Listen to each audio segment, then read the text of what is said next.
अस्सलाम वालेकुम dear students.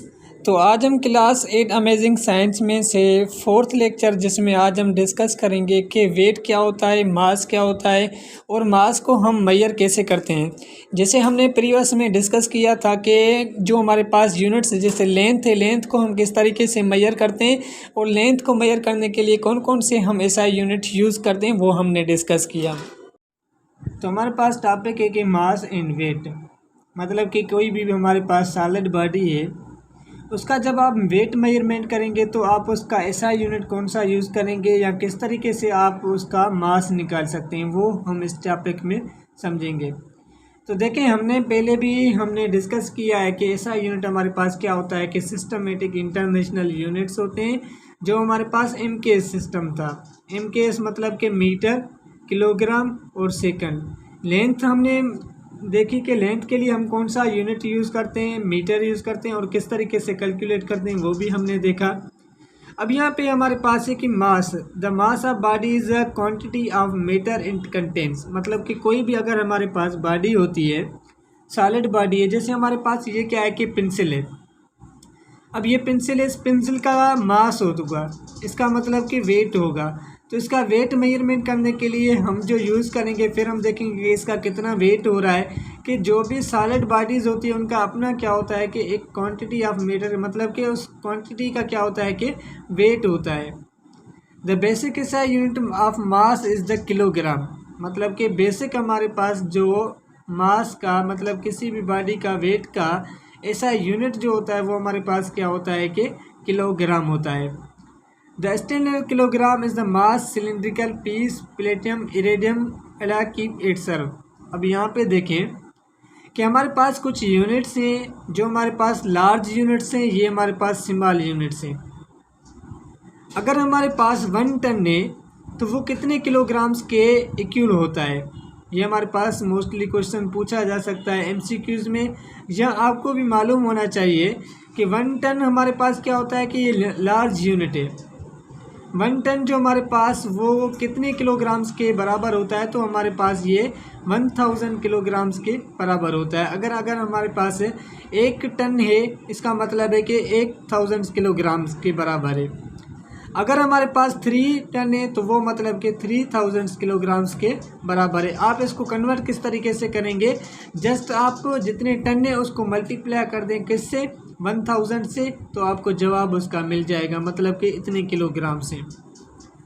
अगर हमारे पास 1 किलोग्राम है तो किलोग्राम टन से किलोग्राम छोटा होता है और किलोग्राम से ग्राम क्या होता है कि छोटा होता है। अगर हमारे पास 1 किलोग्राम है, इसका मतलब है कि वो 1000 ग्राम्स के बराबर होता है। जैसे आप नहीं कहते कि अगर आप ऑयल लेने जाते हैं तो आप उसको नहीं कहते कि हमें जो है 1000 ग्राम चाहिए, आप उसको कहते हैं कि 1 किलोग्राम चाहिए। लेकिन होते क्या है, उसमें 1000 ग्राम्स होते हैं। कोई ऐसा ऑयल होता है जिसमें 900 ग्राम्स होते हैं, मतलब 1 किलोग्राम से वो क्या होता है कि कम होता है। तो यही मतलब है कि 1 किलोग्राम 1000 के क्या है कि ये ग्राम के ये बराबर होता है। इसको भी आप क्या करेंगे कि जस्ट, ठीक है। तो उसके बाद हमारे पास क्या है कि 1 ग्राम, मतलब कि 1 किलोग्राम को तो हमने डिस्कस कर लिया कि 1 किलोग्राम 1000 ग्राम्स के बराबर होता है। तो 1 ग्राम अगर हमारे पास होगा तो वो मिलीग्राम्स, मतलब कि ग्राम से मिलीग्राम क्या होता है कि छोटा होता है और मिलीग्राम से माइक्रोग्राम क्या होता है कि वो छोटा होता है। तो 1 ग्राम होगा तो वो हमारे पास का मतलब है कि 1000 मिलीग्राम की ये क्या होगा कि बराबर होगा। अगर आप 1 टन को मिलीग्राम में कन्वर्ट कर रहे हैं तो आप किस तरीके से कन्वर्ट करेंगे, तो आप पहले क्या करेंगे, 1 टन को किलोग्राम में कन्वर्ट करेंगे, जो आपको जवाब मिलेगा उसको आप यहाँ पे ग्राम के साथ कन्वर्ट करेंगे, उसके बाद आप मिलीग्राम के साथ कन्वर्ट करेंगे। अगर आप ऐसे नहीं कर रहे तो हमारे पास एक और ट्रिक भी है। कौन सी ट्रिक हमारे पास है, अब यहाँ पे देखेंगे 1 टन हमारे पास कितने के बराबर हो रहा है, 1000 किलोग्राम के बराबर हो रहा है। अगर 1000 आपने निकाल लिए कि हमारे पास 1000 टन है किलोग्राम, इसको आप जस्ट ऐसे कर लें, 1 टन को आप 3000 के साथ मल्टीप्लाई कर दें तो आपको वो जवाब क्या मिल जाएगा, इसका मिलीग्राम में आपको वो जवाब मिल जाएगा। उसके बाद 1 ग्राम जो होता है उसके साथ माइक्रोग्राम क्या होता है कि ये भी हमारे पास और स्मॉलेस्ट होता है। माइक्रो मतलब कि स्मॉलेस्ट, जिसको आप अपनी आंखों से नहीं देख सकते, ऐसे कुछ ऑर्गेनिजम्स होते हैं हमारे पास, तो उनका भी हमारे पास क्या होता है कि उनका भी हमारे पास वेट होता है, उनका भी हमारे पास मास होता है। जैसे हमारे पास एल्गी, फंजा, बैक्टीरियाज हो गए। अब बैक्टीरिया का भी मास वेट होता है, लेकिन उसका मास कैलकुलेट हम किस तरीके से करते हैं, उनका मास जो हम कैलकुलेट करते हैं माइक्रोग्राम्स में करते हैं। माइक्रोग्राम्स में क्यों करते हैं? क्योंकि माइक्रोग्राम हमारे पास स्मॉलेस्ट होता है, इसलिए हम उसको क्या करते हैं कि स्मॉलेस्ट में यूज़ करते हैं, फिर हम उसका उतना ही बता सकते हैं। उसके बाद हमारे पास है कि weight, the weight of a body force exerts anything which freely supports. मतलब कि वेट हमारे पास क्या होता है, वेट के ऐसी बॉडी का जो फोर्स एक्सर्ट्स करता है, एनीथिंग विच फ्रीली सपोर्ट्स, मतलब कि फ्रीली आप समझ सकते हैं कि फ्रीली हमारे पास क्या होता है कि ऐसी चीज़ जो फ्रीली मूव कर सके, मतलब कि जिसको आप कोई फोर्स ना लगाएं। It exerts force owing the fact that it is self being attracted towards the earth by the force of gravity।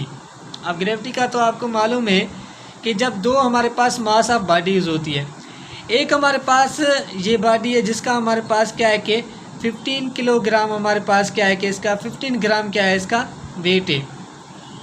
दूसरी हमारे पास बॉडी है जिसका हमारे पास क्या है कि 20 हमारे पास इसका 20 ग्राम इसका क्या है कि वेट है। अब जो 15 ग्राम है और 20 ग्राम वाली बॉडी का वेट ज़्यादा है, तो जाहिर सी बात है जिसका वेट ज़्यादा होगा वो तो जो कम वेट वाली चीज़ को अपनी तरफ क्या करेगी, अट्रैक्ट करेगी। क्यों अट्रैक्ट करेगी? रीज़न क्या है? क्योंकि इसमें ग्रेविटी ज़्यादा होगी। अगर ग्रेविटी ज़्यादा है तो इस बॉडी को अपनी तरफ क्या करेगी, अट्रैक्ट करेगी, और यहाँ पे जो फोर्स लगेगा, वेट जो लगेगा वो हमारे पास क्या होता है कि वेट होता है। The unit of weight which is actually force measured in Newton.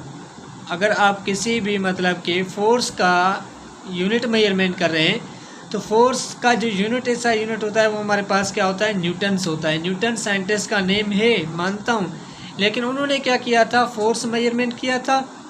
जब फोर्स मेजरमेंट किया तो उन्होंने अपना ही न्यूटन्स उसका ऐसा यूनिट बना दिया था। ये भी आपको अपने ध्यान में रख लें कि न्यूटन क्यों फोर्स का यूनिट है, क्योंकि फोर्स को मेजर किया था किसने, न्यूटन्स ने।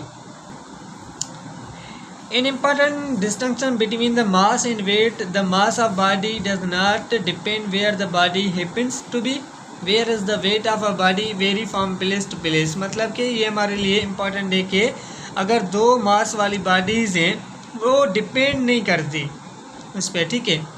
मास of body does not depends where the body happens, मतलब कि वो उस पर डिपेंड नहीं करती कि वो क्या हो रहा है। Where is the weight the body vary from place to place, ठीक है। उसके बाद हमारे पास है कि मेजरिंग मास। मास किस तरीके से मेजर करते हैं ये तो हमने समझ लिया कि हमारे पास मास क्या होता है, कौन सा यूनिट यूज़ करते हैं। अब जो हमारे पास मास मेजरमेंट करने के लिए हम कुछ इंस्ट्रूमेंट यूज़ करते हैं, जैसे हमारे पास एक मेजरिंग वॉल्यूम होता है, एक हमारे पास लेबोरेटरी बैलेंस हमारे पास होता है, जो यहाँ पे आप देख रहे हैं।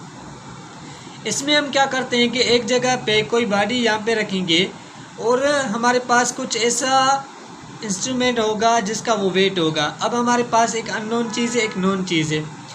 नोन चीज़ का हमें वेट मालूम है और अननोन का वेट मालूम नहीं है, तो जो अननोन है वो यहाँ पे हम रखेंगे और नोन जो हमारे पास है वो यहाँ पे रखेंगे। अगर हमारे पास वेट बैलेंस में आ रहा है तो हमारे पास उसका मतलब कि हमें पता चल जाएगा कि इस बॉडी का कितना वेट है। इसको हम क्या कहते हैं कि लेबोरेटरी बीम बैलेंस कहते हैं। तो देखिए, the body whose mass to be determined place to left hand pan and standard mass usually is called weights. आप समझ सकते हैं मैंने जो आपको कहा कि अगर आप मास मेजरमेंट कर रहे हैं तो आप उसको क्या करेंगे कि एक साइड में रखेंगे और added to the right hand pan until the pointer attach to the beam swings equal number of divisions either side the central mark. मतलब तब तक आप उस पर वेट रखेंगे जब तक वो सेंट्रल पॉइंट, ये हमारे पास जो सेंट्रल पॉइंट है ये इक्वल ना आ जाए, सेंट्रल पॉइंट के इक्वल ना आ जाए मार्क। उसके बाद हमारे पास एक बीम बैलेंस है, सिंगल पेन। बीम बैलेंस हमारे पास एक सिंगल पेन होता है। There is a mass which can slide along the beam with a scale. The object whose mass is measured in place on the pan. The sliding mass is adjusted until pointer at the zero mark. The mass of object read the scale. उसके बाद आप क्या करेंगे, जैसे ही मतलब कि ये point 0 तक आ जाएगी तब तक आप उसका मास जो है वो कैलकुलेट करेंगे। वो मास जो आपके पास इसका मिलेगा वो आप क्या करेंगे कि राइट डाउन करेंगे। उसके बाद हमारे पास क्या होता है कि वॉल्यूम होता है। वॉल्यूम हमारे पास किस चीज़ का मेजरमेंट करते हैं, लिक्विड का मेजरमेंट करते हैं। मतलब अगर हमारे पास कोई लिक्विड है तो लिक्विड को हम क्या करते हैं कि वॉल्यूम में मेजरमेंट करते हैं। कोई सॉलिड बॉडी है तो उसको हम क्या करते हैं, वेट में मेजरमेंट करते हैं।